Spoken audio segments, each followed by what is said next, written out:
Gujarat's #1 engineering university, Sankal Chand Patel University, 9642706257.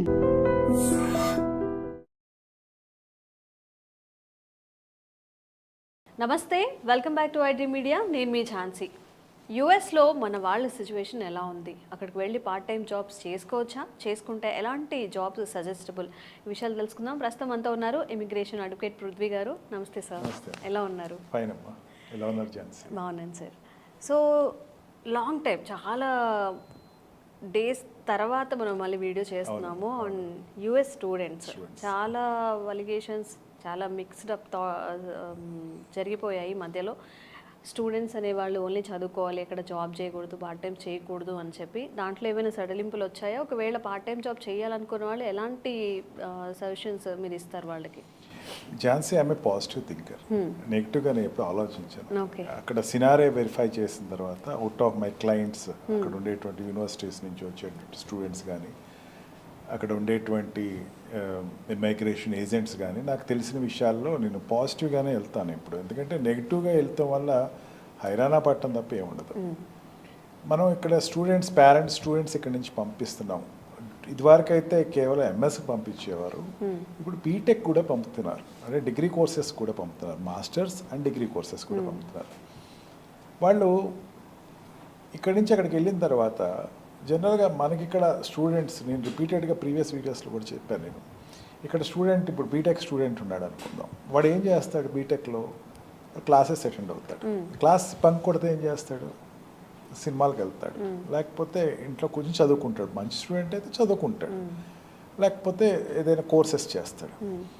ఈ ఎరీనాకి దాటి అక్కడ కొత్తగా పార్ట్ టైం జాబ్స్ చేస్తున్నారు. ఎందుకు చేస్తున్నారు? ఏదైనా సరే ఇంకో దేశానికి, అంటే అక్కడ ఈజీగా మనకి మన రికగ్నైజేషన్ ఉంది, మనం ఏదైనా చేస్తే డబ్బు వస్తుంది, ఆ డబ్బుతోటి మనం ఇక్కడికి రావడానికి అయినటువంటి దగ్గర 40 to 50 lakhs ఏదైతే ఖర్చు అయిందో ఆ ఖర్చు రిపే చేసేటువంటి ఆస్కారం మనకు ఉంది. అండ్ ఆల్సో పాకెట్స్ ఉంటాయి, పాకెట్స్ ఉంటే మనం ఇంట్లో పేరెంట్స్ మీద డిపెండ్ అవ్వక్కర్లేదు అని ఈ నోషన్ మీద పార్ట్ టైం జాబ్స్ దిగుతారు. ఇక్కడ ఏమవుతుందంటే పార్ట్ టైం జాబ్ తీసుకునేటప్పుడు choices of part time job అన్నది చాలా సీరియస్గా ఆలోచించుకోవాలి పిల్లలు. పేరెంట్స్కి ముందు తెలిస్తే కనుక, ఈ వీడియోస్ ఎప్పుడు కూడా పేరెంట్స్ కోసం మనం మాట్లాడుకుంటున్నాం ఝాన్సీ, ఎందుకంటే పేరెంట్స్ తెలిస్తే కనుక వాళ్ళ పిల్లలకి సజెషన్ ఇవ్వడానికి కానీ, వాళ్ళు ఒకవేళ ఏదైనా రాంగ్ పాత్ ఆఫ్ సెలెక్టింగ్ జాబ్స్కి వెళ్తున్నప్పుడు టు మోర్ ఎక్స్టెంట్. ఇక్కడ మనకి ఈ యూనివర్సిటీలో పార్ట్ టైం జాబ్స్ మనకి ఓపీటీ ప్రోగ్రాంలో కానీ, సిపిటీ ప్రోగ్రాంలో కానీ, సిపిటీ అంటే పే చేసేది కాదు, ఓపీటీ అంటే వాళ్ళు చేసేదానికి అమౌంట్స్ వస్తాయి. ఈ international students are different to the other subjects. అంటే వీళ్ళు మిగతా అక్కడికి వెళ్ళి జాబ్ చేసేవాళ్ళు చాలా డిఫరెంట్ ఉంటారు. ఇంటర్నేషనల్ స్టూడెంట్స్ ఏంటంటే వాళ్ళ arena of job finding is very less. వాళ్ళు కేవలం ఆ యూనివర్సిటీ పరిధి, యూనివర్సిటీ అనేటువంటి ప్రపంచంలో వాళ్ళు పనిచేయటం తప్ప దాటి బయటకు వెళ్ళటం లేదు. ఆ యూనివర్సిటీ పరిధిలో జాబ్స్ అంటే నేను పేరెంట్స్కి ఇంతవరకు చెప్పాను, మళ్ళీ చెప్తున్నాను, ఝాన్సీ ద్వారా మళ్ళీ చెప్తున్నాను, there are number of opportunities. Don't get perverted or panic అయిపోయకండి. మీ పిల్లలు చెప్పింది ఏదైతే ఉందో అది మీరు సీరియస్గా తీసేసుకుని, ఇక్కడ జాబ్స్ దొరకట్లేదు నాన్న, లేకపోతే ఇక్కడ జాబ్స్ అనేది కష్టంగా ఉందని చెప్తే దానికి మీరు ఇక్కడ ఆదుర్ద పడకండి. ఎందుకంటే platforms are of latest divide these platforms into different.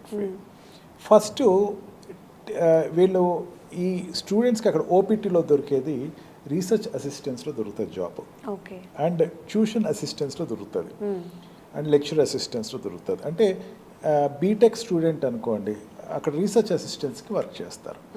అదే వాడు ఎంఎస్ అనుకోండి, ఈ అకాడమికల్ అసిస్టెంట్స్కి వర్క్ చేస్తాడు. ఈ 2 జాబ్స్ అనేది ప్రతి యూనివర్సిటీలోనూ ఉంటుంది. అంటే ఏం చేయాలి? మన పిల్లవాడు జాగ్రత్తగా అక్కడ ఆ లెక్చర్స్ తోటి మంచి సత్సంబంధాలు పెట్టుకుంటే ఈ జాబ్స్ ఈజీగా దొరుకుతాయి. అర్థమైందమ్మా? ఈ అకాడమికల్ జాబ్స్ ఏదైతే ఉందో, టీచింగ్ జాబ్స్ సంబంధించింది ఏదైతే ఉన్నాయో, ఆ సీనియర్స్కి అక్కడ ఉండేటువంటి curriculum activities, preparation of the కరికులము, and also helping for the papers, ఈ జాబ్స్ ఉంటాయి. And with regarding to the research jobs సంబంధించి పార్ట్ టైం జాబ్స్ సంబంధించిందని ఆల్రెడీ ఒక రీసెర్చర్ చేస్తూ ఉంటాడు, వాడు పేపర్ రీడింగ్ అడుగుతూ ఉంటాడు, ప్రాజెక్ట్ ప్రిపరేషన్లో వీడి హెల్ప్ అడుగుతూ ఉంటాడు, organising the what we call meetings ఇవన్నీ ఉంటాయి, ఇవి వాడు అక్కడ చేయాల్సినటువంటి పని ఉంటుంది పిల్లవాడు. And third is the library oriented jobs. లైబ్రరీకి సంబంధించినటువంటి జాబ్స్ ఉంటాయమ్మా. లైబ్రరీ జాబ్స్లో అంటే ఏంటంటే rack shuffling and also online verification and giving the some universities, అన్నిట్లోనూ లేవు, కొన్ని యూనివర్సిటీలు ఏంటంటే అప్లోడింగ్ ఆఫ్ ద బుక్స్, ఇవన్నీ కూడా లైబ్రరీ ఓరియంటెడ్ జాబ్స్ ఉంటాయి. అంటే ఈ 3 జాబ్స్ దేనికి సంబంధించిందమ్మా? Pure academical related jobs. ఈ ప్యూర్ అకాడమికల్ ఎస్ ఇక్కడ నుంచి వెళ్ళే స్టూడెంట్స్ బీటెక్నిక్ కోసం వెళ్ళినా, అంటే ఇంజనీరింగ్ సెక్టర్ కోసం వెళ్ళినా సరే, లేకపోతే డిగ్రీ సెక్టర్స్ కోసం వెళ్ళినా సరే, ఆర్ మాస్టర్స్ కోసం వెళ్ళినా సరే, ఆ స్టూడెంట్స్కి అకాడమికల్గా వాళ్ళు జాబ్ చేయగలిగితే, ఆ జాబ్స్ కనుక వాళ్ళు కొట్టుకోగలిగితే, వాళ్ళు సంపాదించుకోగలిగితే వాళ్ళ future will be best. Best అంటున్నాను, even not good and better, అట్లా బెస్ట్ అంటున్నాను. ఎందుకో చెప్తాను. సాలరీస్ ఎలా ఉంటాయి సార్ కంపేర్ చేస్తే బయట వర్క్స్? అప్ టు $20 వరకు వాడికి వస్తాయమ్మా పర్ అవర్. ఓకే, అందుకని $8 to $20 వస్తాయి మనకి. అంటే వాడికి మంత్కి వచ్చేసరికి ఆల్రెడీ ఇంతకుముందు కూడా చెప్పుకున్నాం, 20 hours per వీక్ చేసుకోవచ్చు. అదే ఈ హాలిడేస్ టైంలో అయితే 40 hours చేసుకోవచ్చు. లిమిట్ కూడా ఏమీ లేదు. Will get good money, there is no doubt. రోజుకి 8 hours చేసుకుంటే మంచి, రోజుకి 4 to 8 hours నువ్వు ప్రిస్క్రైబ్డ్ పీరియడ్ ఆఫ్ 5 days చేసుకుంటే, or it is a good time of pocketing. And also second option is there where you will be in the eye of the intellectuals. ఇప్పుడు ఈ professors, ఈ teaching faculty వాళ్ళకి రిలేటెడ్గానే ఇండస్ట్రీస్కి relations ఉంటుందమ్మా. Campus interviews చేసే వాళ్ళు కానీ, లేకపోతే వీళ్ళందరూ వీళ్ళతో ఇంటరాక్షన్లోనే ఉంటారు. ప్రతి కంపెనీ కూడా ఈ కంపెనీకి వచ్చి ఇంటరాక్ట్ అవుతూనే ఉంటారు. అక్కడ ఉన్నప్పుడు చెప్తాడు, మా వాడు ఉన్నాడండి, వాడు బాగా చేస్తాడు, కాస్త చూసుకోండి అని చెప్తారు. అంటే వాడికి ఎంత ఫెచ్చింగ్ ఉంటుంది. అండ్ ఆల్సో ఆ కాలేజ్ నుంచి వెళ్ళి జాబ్ చేసేవాడు ఇంటర్వ్యూ కండక్ట్ చేసేవాడు ఉంటాడమ్మా. వాడు ఏమడుగుతాడంటే, ఎవరి దగ్గర చేసే పలానా బోస్టన్ యూనివర్సిటీస్లో చేసాడు, లేకపోతే కేంబ్రిడ్జ్ యూనివర్సిటీలో చేసాం, లేకపోతే మిట్లో చేసాం, ఎక్కడ ఎవరున్నారు, ఎవరి దగ్గర చేసావు, పలానా ప్రొఫెసర్ స్టాలిన్ దగ్గర ఉన్నావా నువ్వు అని అడుగుతారు. స్టాలినే నాకు పార్ట్ టైం రిఫర్ చేశాడంటే, ఇంటర్వ్యూ చేసేవాడు ఇంకేం అడగడమ్మా, ఎస్ యు ఆర్ సెలెక్టెడ్ అంటాడు. ఎందుకంటే లెక్చర్స్ మీద వాళ్ళకు ఉండేటువంటి విపరీతమైన గౌరవం, అంటే ఎంత అడ్వాంటేజ్ ఉందమ్మా దీనివల్ల. And fourth job is the like an embassy. ఈ అంబాసిడర్ కింద పని చేయొచ్చమ్మా. అంటే కాలేజ్కి సంబంధించినటువంటి కరికులం అన్నది వచ్చిన వాళ్ళకి ఎక్స్ప్లెయిన్ చేయటం, పేరెంట్స్కి ఎక్స్ప్లెయిన్ చేయటం, ఈవెంట్స్లో ఆర్గనైజ్ చేయటం, ఈవెంట్స్లో ముందుంచి నడపటం, ఈ 4 are ఇన్వర్డ్ జాబ్స్, లోపల ఉండి చేసుకునేదానికి. లేదా I want to learn new thing అనుకున్నాం అనుకోండి, you can go for coffee shop bakeries, అక్కడికి లోపల ఉండేటువంటి కాఫీ షాప్ బేకరీలో వర్క్ చేసుకోవచ్చమ్మా. అవే ఆఫ్ ఇట్, ఇవి కాకుండా బయట అంటే ఆఫ్ నాన్ అకాడమికల్గా రిలేటెడ్గా వస్తే ట్యూషన్ జాబ్స్ ఉంటాయమ్మా. అండ్ ఆల్సో స్టడీ సెంటర్స్ ఉంటాయి దాంట్లోనే. ఆ స్టడీ సెంటర్స్లో మీరు వెళ్ళి వర్క్ చేసుకోవచ్చు.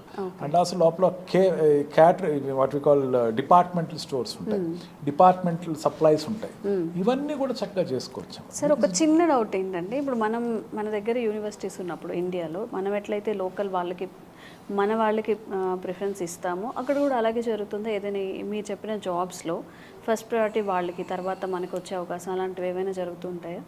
US is not a country of caste, creed or religion or sex anywhere. ఎవరికైనా సరే ఈక్వల్ స్టేటస్ ఇస్తారమ్మా. Universities are like a temple there.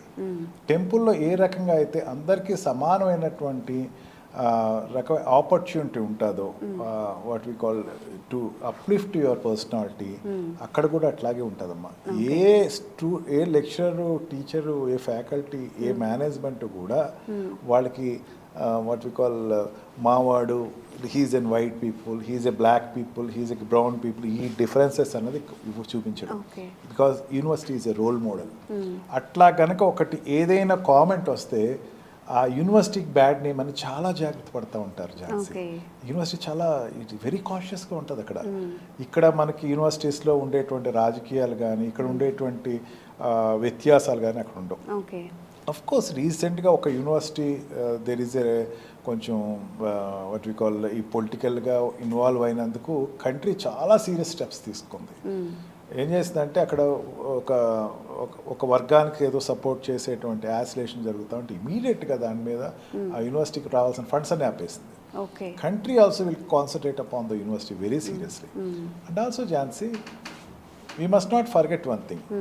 Universities are self-sufficient. ఇండియాలో లాగా లేకపోతే మన ఏషియన్ కంట్రీస్లో లాగా లేకపోతే మిగతా కంట్రీస్లో లాగా యూనివర్సిటీస్కి డబ్బులు కొదవలేదు. మనకి ఇక్కడ సంపాదించుకున్నాడు ఏం చేస్తాడు, వాళ్ళు మనవాడికి పెడతాడు, లేకపోతే దాచిపెట్టి అక్కడ అట్లా ఉండదు, యూనివర్సిటీకి ఇచ్చేస్తాడు. Crores and millions of dollars ఉంటాయి. University are self sufficient. అన్ని యూనివర్సిటీస్ అంటలేదు, బట్ ఈ accredited universities are self sufficient. Jobs are there. అందరికి ఎంతమంది ఉన్నా కానీ యూనివర్సిటీలో చదివే వాళ్ళందరికీ కూడా జాబ్స్ ఇవ్వడానికి కూడా ఆపర్చునిటీస్ ఉంటాయి. ఖచ్చితంగా ఉంది. ఓకే, 1 year వరకు చేసుకోవచ్చు జాబ్స్. స్టెమ్లో ఉంటే కనుక ఇంకో 2 years చేసుకోవచ్చు. స్టెమ్ అప్లికేషన్ పెట్టుకుని ఇంకో 3 years, అంటే 1+1 2 years 3 years చేసుకోవచ్చు. ఎంఎస్ చేసినోడైతే 2 years అకాడమీ అండ్ మిగతా 3 years 5 years వరకు చేసుకోవచ్చు. మీన్ వైల్ నువ్వు చేసుకునేటప్పుడు I personally recommend be in your academical selection. మీకు అకాడమిక్గా సంబంధించినటువంటి సెలెక్షన్స్ చేసుకోవచ్చు, ఫ్రీలాన్సర్స్ చేసుకోవచ్చు, డాక్యుమెంటేషన్స్ తయారు చేసుకోవచ్చు, అప్లోడ్ చేసుకోవచ్చు. You can do that jobs are self sufficient. Don't get panic. Golden opportunity. Golden opportunity. There is no that difference as such. And sorry మిమ్మల్ని interrupt చేశాను సార్. అవుట్ ఆఫ్ యూనివర్సిటీ మీరు కొన్ని suggest చేశారు, tuitions కానివ్వండి లేకపోతే కెఫేలో కానివ్వండి, అలాంటివి ఇంకేమైనా ఉన్నాయా? Out of university I say that no, don't go to out of university. Okay, university OPT ప్రోగ్రామ్స్లో ఈవెన్ మీరు లోపల ట్యూషన్స్ చెప్పినా, లోపల ఉండేటువంటి యూనివర్సిటీ సంబంధించినటువంటి స్టాఫ్ క్వార్టర్స్లో ఉన్న పిల్లలకు చెప్పినా they will accept, but don't go out side and do any jobs. It is highly restricted. నాకు కొంతమంది క్లయింట్స్ వాళ్ళ పిల్లలు లేకపోతే క్లయింట్స్ డైరెక్ట్లీ ఫ్రమ్ యూఎస్ వాళ్ళు నాకు ఫోన్ చేస్తుంది ఏంటంటే they are criticising me by telling that మా పిల్లలు చేస్తున్నారు ఇక్కడ జాబ్స్, వాళ్ళు చేయకపోవటం తప్పే ఉంది, నేను ఇక్కడ బేకరీలో చేస్తున్నాను. That I won't recommend as such. There are way out. బయటికి చెప్పుకున్నట్టు దాంట్లో they can excuse from the country, but it is not recommended. Parents దానికన్నా మీకు పిల్లవాడికి ఓపీటీ రాలేదంటే I repeatedly telling please prepare to pay that amount of 50 lakhs per year per 2 years which you are ready to pay. And మీరు పిల్లవాడిని MS చదివించుకోండి, అండ్ B Tech చదివించుకున్న వాళ్ళు కూడా be ready for that. So is engineering మా bachelor degrees చేసేవాళ్ళు కూడా గెట్ రెడీ ఫర్ 3 years. అంతేగాని don't get what we call OPT రాలేదు మా వాడికి ఇంకా అక్కడ ఉండట్లేదు అనేది get ready for it. Don't depend upon it. It is nothing but a lottery అనుకోండి, it is nothing but a additional gift అనుకోండి మీ అబ్బాయి మీకు ఇచ్చింది. And don't make him don't create pre pressure in to the minds of the children. వాళ్ళ మైండ్స్లో పెట్టకండి OPT రాలేదేంట్రా మిగతా వాళ్ళకి వచ్చేసింది. And don't discourage him. But to my knowledge ఈ మధ్యన కూడా నేను వెరిఫై చేసుకున్నాను, there are OPT programmes successfully running. And Trump is also not involving with it F1 visa children. వాళ్ళ మీద ఏమాత్రం ఇప్పటివరకు ఆంక్ష వేయలేదు, వేయడు కూడా. Okay, thank you sir. Thank you very much.